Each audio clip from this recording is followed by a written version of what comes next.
If you needed proof that the 47th presidential administration of the United States was anti-science, here it is.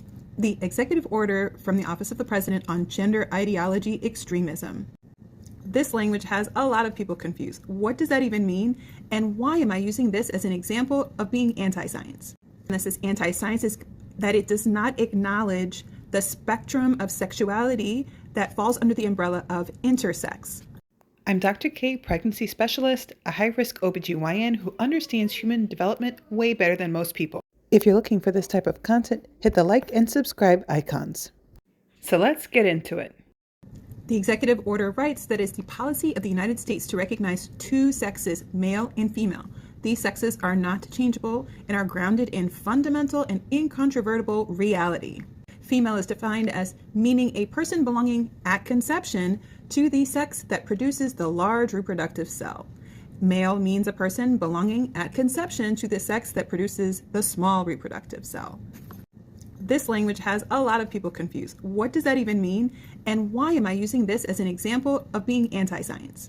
So let's stay here for a second. What I believe this intends to mean is that the female produces an egg, which is a larger reproductive cell compared to the sperm, which is a small reproductive cell. There are many problems with this. One of the problems is that at conception, or the day of fertilization, the genetics of our sexuality are set in place. However, we do not have eggs or sperm producing cells at that period of time.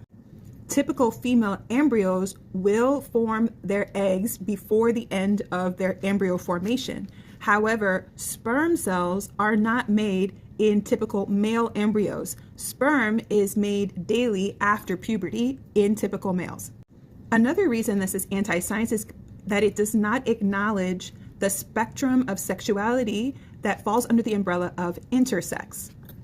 Nature, which is one of the leading science journals in the world, published back in 2015 this article where scientists concluded that the idea of two sexes is simplistic and that biologists think there is a wider spectrum than that.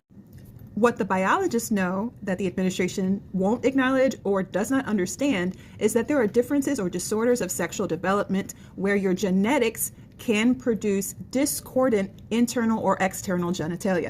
For example, a person with XY genetics could have an abnormality by which they would make a uterus during their embryo formation stage.